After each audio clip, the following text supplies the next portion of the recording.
Hello and welcome back to more Final Fantasy XII. My voice is dying, so apologies, but this video will be for Exodus.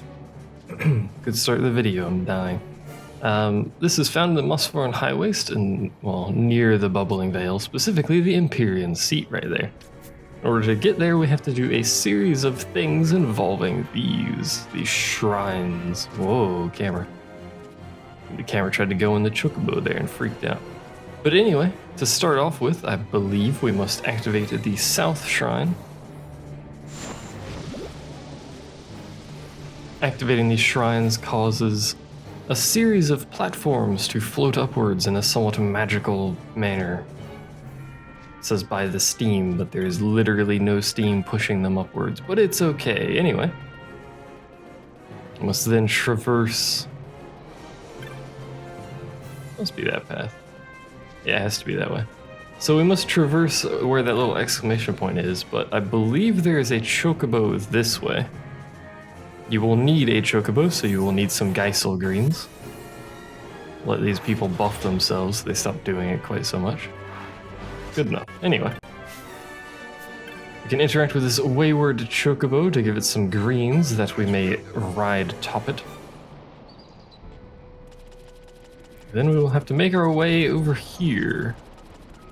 Now you can't ride a chocobo into the central area, as you can tell by the fact that it's blocked off, but you can ride it this way, which is the direction we desire to go. There's a lot of enemies here.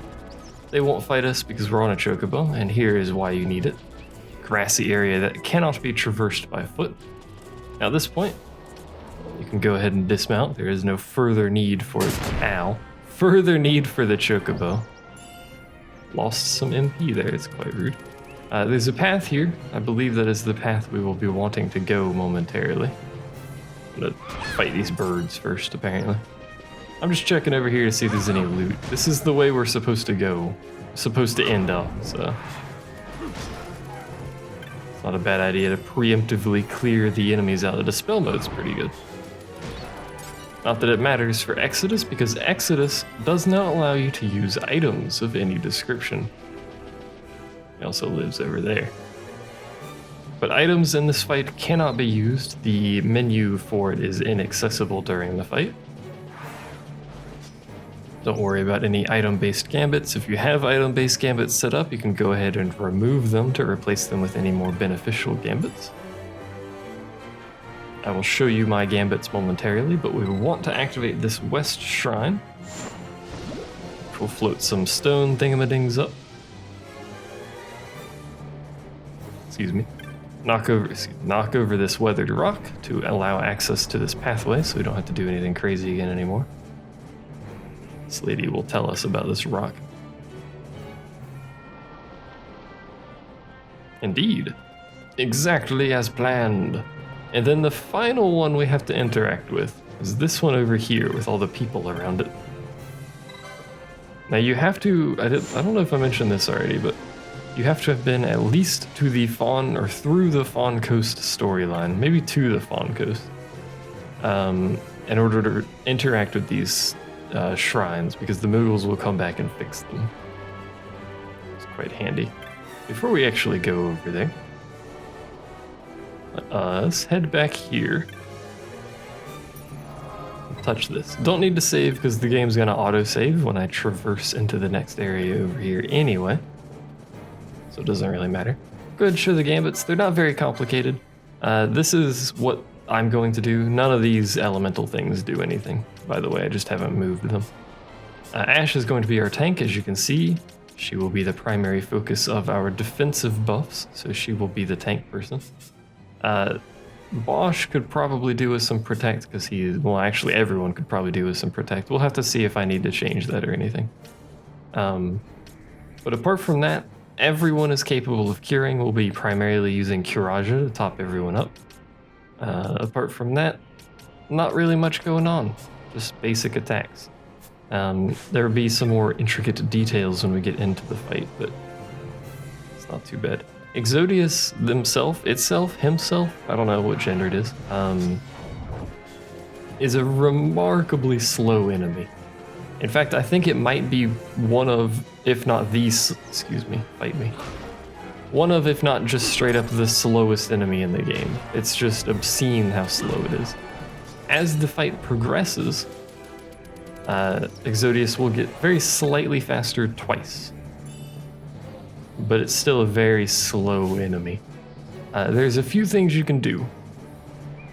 You can actually beat this boss at level 1, utilizing 2 people with guns with a Berserk and Bravery status applied to them. Critical health, I think? They may not be critical health, but the gun in question is a % chance to spawn from a certain treasure chest. I don't remember the name of it, but it's like, the ultimate gun before Zodiac Age, Zodiac version. But you can utilize that. You could also summon an Esper prior to entering the arena. This will cause Exodus to do very little. Like super duper very little. Which makes the fight a whole lot easier. So wait for these dinguses to get up here and finish whatever casts they need. I think they're done. We'll make our way in here again, just like every other Esper. You can steal a high arcana from this fight. In fact, I would recommend it, and I'm about to swap someone into steel now that I've remembered we're the wrong people, but... Here is Exodus. A rather interesting looking summon, or Esper to say the least. I moved my chair, pardon the noise if you guys heard that. So again, items cannot be used. We're going to quickly swap to Vaughn. Hopefully we can get Penelo to stop doing that real quick actually. There we go. Vaughn, before anyone does anything, you need to go over there and steal. You'll probably die. Couldn't steal from Exodus. Vaughn, you have one job. Don't fuck it up. Vaughn couldn't steal from Exodus. Oh, he doesn't have the thieves gloves on. That's probably not helping. Herpader. I'm pretty good at this. Probably should have fixed that. Thieves cove, sorry. Fix that to begin with, and then fix Penelo's gambits so that she stops following Ash quite so closely. Now, Exodus attacks primarily with high-level black magic. This includes Scathe, which is an AoE spell, so be very careful.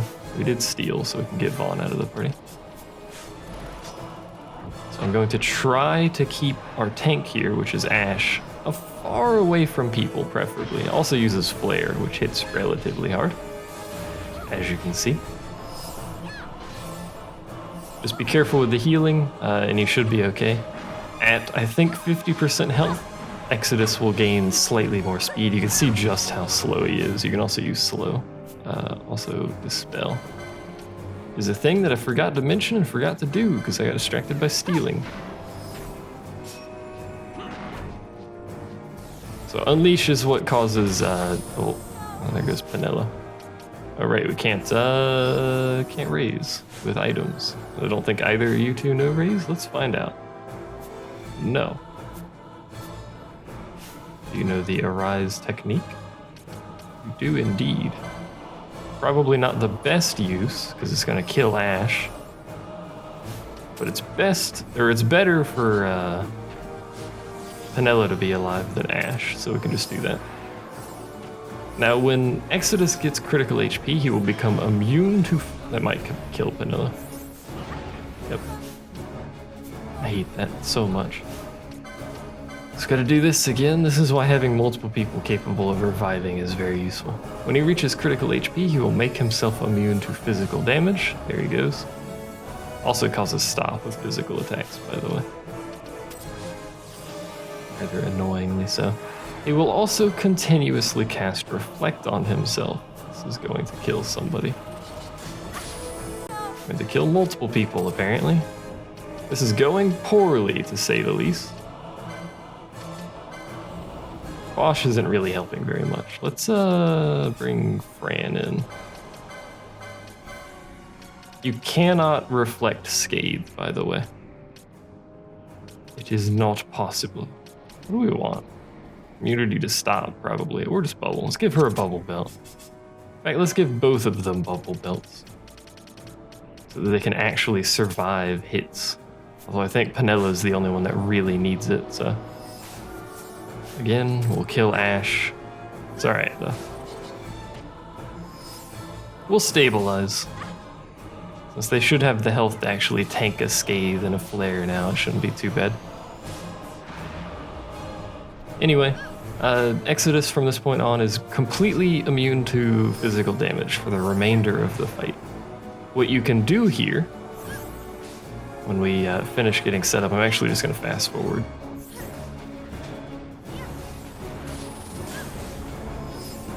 We get everyone set up with Bubble and their buffs and whatnot. Okay, now what you can do here, we're gonna have to heal in a second, is you can dispel the... Do we need to heal more often than that? I guess I do. You can dispel the reflect. This is going to cause Exodus to immediately recast reflect every single time. So bearing that in mind, you can actually utilize this to cause Exodus to permanently cast reflect on himself. It's a somewhat comical thing, but you can also utilize this very small period of time. Apparently someone has removed the reflect. You can use this very small period of time to inflict a status ailment on Exodus. Preferably either sap or poison. We're going to try to inflict both. If we can get it off in time, which we should be able to because he's busy casting Flare. So now he's taking damage from sap. He's going to recast reflect. So we're just going to wait. The other thing you can do is utilize those rings that allow you to pierce reflect and just cast magic through and kill him that way. But I'm showing you the slightly different method that allows you to do this at a lower level without those accessories. So, do we want to try Flare? I don't know if Toxic will actually inflict upon Exodus. Let's find out. The answer is no. Also, ow. Alright. Nope, he's no longer immune to physical damage because we've actually tanked him long enough. Because he is HP critical, he does get like 80 bajillion extra defense, so... actually, it's like 20 or something like that. I'm not exactly sure, but... it's really no big deal. So this is the rest of the fight. As long as you can survive Scathe, you are okay. If you can survive Scathe because of how slow the boss is, you can simply heal up before he does it again, and then, you know, slowly whittle him down. If you use, if you have access to it, use Bravery and Berserk on 2 physical attackers. You can actually kill him at probably level 1, with end-game weapons.